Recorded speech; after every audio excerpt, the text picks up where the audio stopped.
And talk us through how it happened with Nike. Did that sort of come about quickly, or was that a thing that happened over a long period? Yeah, I was lucky. They came to me when I was 14, I'm going to say, 13 maybe.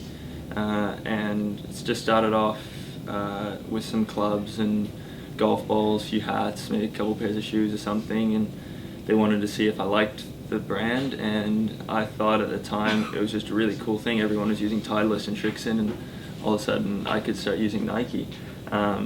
So I started with them a little while ago, and they sort of gradually sort of upped what they've been able to help me out with, and it was a pretty easy decision for me turning pro to then further that relationship with them. And I think they're a great brand. I've been using it for a long time, and they're only getting better with some of the signings that they've got. And obviously Nike's never going to settle to be second best. That's just not the company that they are. So they're going to put everything they can into the high performance side of golf and hopefully make it one of the better companies in the golfing world. You were talking about college before and how it was a tough decision what to do. Tell us, you had a phone call there about a year ago from someone over in Arizona trying to sway you, is that right?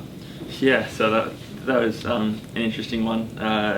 Obviously Tim Mickelson's the head coach of Arizona State University, and he hired his brother Phil for the interim job there when he didn't have an assistant coach. And so that was a little bit of a draw card when he called me randomly and sort of was almost trying to persuade me to go to ASU. But that was pretty cool from obviously one of the legends of the game to be able to call me like that and that sort of stuff. So I mean, I actually got to play with him when on this last trip to the US, Phil as well. So that was another neat experience that I've gone through. But I guess college just didn't work out in the end anyway. Do you have much to say to you? Did he give you any sort of pearls of wisdom when you played with him? It's actually a funny story. I'll say it, I guess. Yeah, we were playing over there in the US, and we get on the first tee, and it's pretty early in the morning, and Phil goes, "I don't wake up this early to play for anything less than $2,500." And so I'm sitting there sort of, that's a lot of money to me at the moment. And he gives, I'll give you 2-to-1 odds, and if you win, I'll give you 5, and if you lose, you pay me 2.5 when you turn pro. So I was a few down through 9, and then I birdied like 6 on my last 7, hole of 34 on the last, win by 1. And so I took his money, which I was pretty happy with. So that was my first money as a pro. But so that was pretty cool, and it was just amazing to see, even in a practice round, into like $5,000 doesn't mean much to him. It means a lot to me, but not much to him, and just how competitive he was, even under that sort of situation. It means nothing to him. He's playing a 17-year-old kid at his home course just before Christmas. I mean, but every single shot, the routines he was going through, the process he was going through to try and win, and how much it meant just to lose any sort of competition to him. It really actually cut him a little bit, which was, as much as I was like, sore loser or something, but I really respected that, the competitive nature that he has. And I think as much as he was disappointed too, he sort of respected the fact that I was able to play well under what was a lot of pressure for me. Ryan, you obviously signed with Wasserman. They've got some big clients, including Jason Day. You tapping into any of those people yet, or?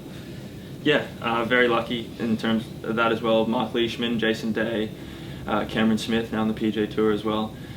So Jason's been a great help. I got to meet him at Canada last year for the first time, and we spoke a little bit and got to know each other a little bit. We exchanged some text messages and stuff over the Christmas break. I'm going to play a practice round with him on Tuesday at Torrey Pines.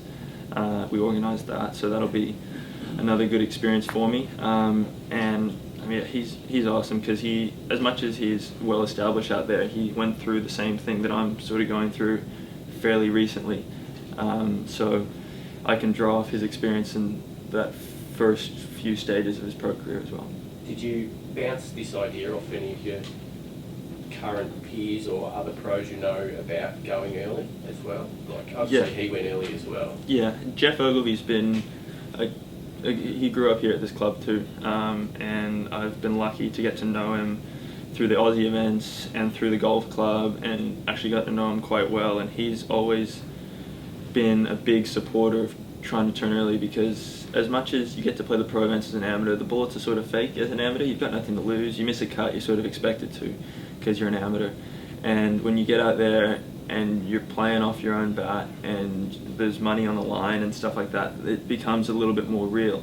And you can't get that experience as an amateur. As much as you'd like to and as much as you say you can, you can't. It's definitely a bit more real when you're a pro. So I talked to Jason, and Jason said the same thing. He turned at 17, 18, and he has no regrets about it, because everyone's got to go through that learning curve at some point. So either I go through the learning curve now at 17 or 18, or I go through it when I'm 20, 21, 22. So I feel like I'm just getting, I guess, a step ahead in that regard by turning now. So you don't have to explain it a dozen times. Can you talk to everyone about the FedEx Cup points that you have to achieve if you were to maintain or gain a full US card for next year?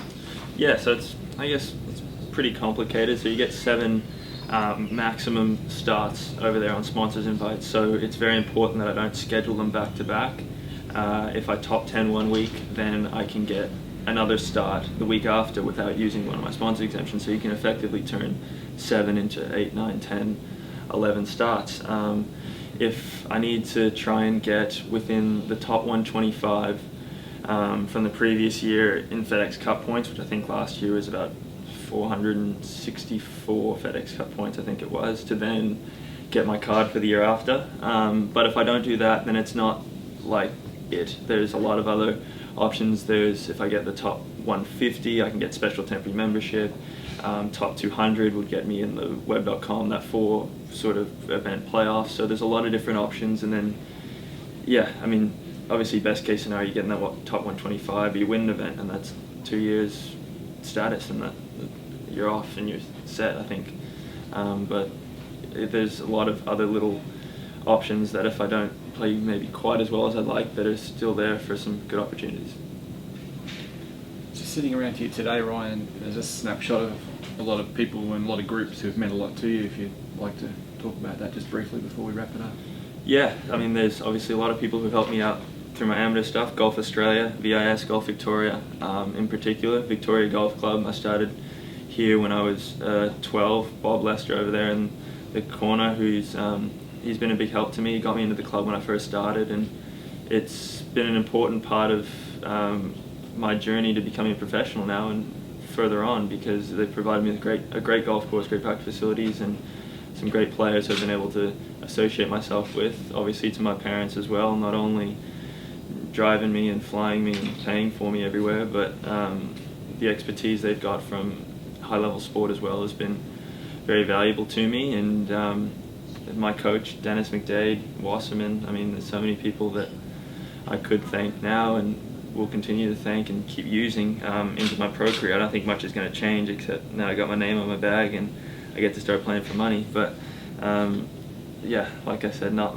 much is going to change. I'm still sticking with the same team and doing the same thing, and the end of the equation is good golf, and the rest will come. So nothing much changes there. Well, Peter and I are going to give you a $5,000 invoice for this morning. So. There you go. Thank you very much for all for coming. Any more questions at the moment? Ryan's happy to do a couple of video things out the front for you, so thank you very much. Congratulations, and thanks to everyone who's played a part in getting Ryan this far, and best of luck for the future. Thank you very much. Thanks everyone for coming. Thank you.